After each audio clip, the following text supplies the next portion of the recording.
Praise the Lord. പ്രിയപ്പെട്ടവരെ, ഒരു ചെറിയൊരു കാര്യം നിങ്ങളോട് പങ്കുവയ്ക്കുന്നത് നല്ലതാണെന്ന് തോന്നുന്നു. അപ്പോസ്തല പ്രവർത്തനം 1-ാം അധ്യായം 8-ാം വാക്യം. കർത്താവായ യേശു ക്രിസ്തു ഭൂമിയിലായിരിക്കുമ്പോൾ അവസാനമായി പറഞ്ഞ വാക്കാണ് ഇത്. കർത്താവ് ഇങ്ങനെയാണ് പറഞ്ഞത്: എന്നാൽ പരിശുദ്ധാത്മാവ് നിങ്ങളുടെ മേൽ വന്നു കഴിയുമ്പോൾ നിങ്ങൾ ശക്തി പ്രാപിക്കും.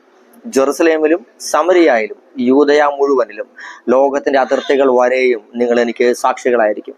ഹല്ലേലൂയ. കഴിഞ്ഞ കുറെ വർഷങ്ങളായി ക്രൈസ്തവ വിശ്വാസ മണ്ഡലത്തിനകത്ത് ആൾക്കാർ പറഞ്ഞു വരുന്ന, നമ്മൾ വിശ്വസിച്ച് വരുന്ന ഒരു വലിയ കാഴ്ചപ്പാട് ഈ ഒരു വചനത്തിലൂടെ പൊളിക്കുവാനായിട്ട് ഞാൻ ആഗ്രഹിക്കുന്നു.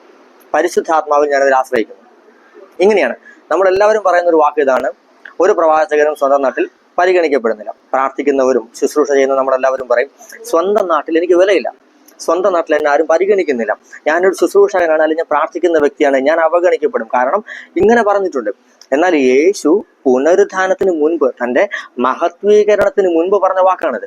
യേശുവിന്റെ മഹത്വീകരണത്തിന്, അതായത് യേശുവിന്റെ കുരിശുമരണത്തിനും ഉത്ഥാനത്തിനും ശേഷം കർത്താവായ യേശു പറഞ്ഞ വാക്ക് ഇതാണ്: എൻ്റെ ആത്മാവ്, അതായത് പരിശുദ്ധാത്മാവ് നിങ്ങളുടെ മേൽ വന്നു കഴിഞ്ഞാൽ നിങ്ങൾ ശക്തി പ്രാപിക്കും. നീ ശക്തി പ്രാപിച്ചു കഴിഞ്ഞാൽ, നീ പരിശുദ്ധാത്മാവിനെ സ്വീകരിച്ച് ദൈവശക്തി പ്രാപിച്ചു കഴിഞ്ഞാൽ പിന്നെ ഒരാൾക്ക് പോലും, പുറമേ നിന്നുള്ളവന് മാത്രമല്ല, നിന്റെ ഭവനത്തിനകത്തായാലും നിന്റെ ദേശത്തിലായാലും നീ ആയിരിക്കുന്ന സമൂഹത്തിലായാലും ഒരാൾക്ക് പോലും നിന്നെ അവഗണിക്കാനാകാത്ത രീതിയിൽ ആദ്യം നീ നിന്റെ ദേശത്ത്, നിന്റെ ഭവനത്തിൽ, നീ ആയിരിക്കുന്ന സമൂഹത്തിൽ നീ ആദ്യം അവരെല്ലാവരും നീ സ്വീകരിക്കപ്പെടും.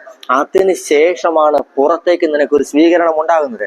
പ്രിയപ്പെട്ട ദൈവത്തിന്റെ മകനെ, മകളെ, എന്നെ കേൾക്കുന്ന ദൈവത്തിന്റെ പൈതലെ, ഞാൻ നിങ്ങളോട് ആദ്യമേ പറയുന്ന ഒരു വാക്കിതാണ്: കർത്താവിന്റെ ആത്മാവ് നിന്റെ മേൽ വന്നു കഴിഞ്ഞാൽ, എവിടെയാണോ നീ റിജക്റ്റ് ചെയ്യപ്പെട്ടത്, എവിടെയാണോ നീ മാറ്റിവെക്കപ്പെട്ടത്, നിന്നെ തള്ളി പറഞ്ഞത് എവിടെയാണോ, ഏതെല്ലാം മേഖലകളിലാണോ നീ ഒറ്റപ്പെടൽ അനുഭവിച്ചത്, ആ എവിടെയെല്ലാം നീ ഒറ്റപ്പെടൽ, ഐസൊലേഷൻ, കോർണറിങ് അനുഭവിച്ചുവോ, ആ സകല മേഖലകളിലും ആ ഒറ്റപ്പെടുത്തിയവരാകട്ടെ, ആ സമൂഹമാകട്ടെ, ആ ദേശമാകട്ടെ, ആ സാഹചര്യങ്ങളാകട്ടെ, അവിടെയെല്ലാം നിന്നെ അവർ അംഗീകരിക്കുന്ന ഒരു പരിപാടി ആദ്യം ദൈവം ചെയ്യും. എൻ്റെ ദൈവത്തിന്റെ പ്രതികാരത്തിന്റെ ആദ്യ പടി ഇങ്ങനെയാണ്. കർത്താവ് പ്രതികാരം ചെയ്യുന്നതും അങ്ങനെയാണ്.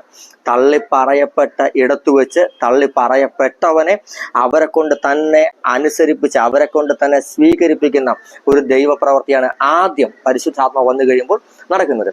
അതുകൊണ്ട് പ്രിയപ്പെട്ടവരെ, നമുക്കുണ്ടാകേണ്ട ആദ്യത്തെ കാഴ്ചപ്പാട് ഇതാണ്: പരിശുദ്ധാത്മാവ് വന്നു കഴിഞ്ഞാൽ പ്രാർത്ഥിക്കുന്ന ദൈവ പൈതലിന്, അഭിഷേകമുള്ളവന്, ദൈവിക വെളിപാട് സ്വീകരിച്ചവൻ ദേശത്ത് അവഗണിക്കപ്പെടുകയല്ല ചെയ്യുന്നത്, അവൻ പരിഗണിക്കപ്പെടും. അവിടെ പരിഗണിക്കപ്പെട്ട് കഴിഞ്ഞാൽ മാത്രമേ അവന് പിന്നീട് ഒരിടത്തേക്ക് ഒരു പരിഗണന ഉണ്ടാവുകയുള്ളൂ. നിന്റെ ദേശത്ത് നീ പരിഗണിക്കപ്പെടാൻ പോകുന്നു. കർത്താവ് നിന്നെ മാനിക്കുവാൻ പോകുന്നു. ദൈവം നിന്നെ സമൃദ്ധമായി അനുഗ്രഹിക്കട്ടെ. ആമേൻ.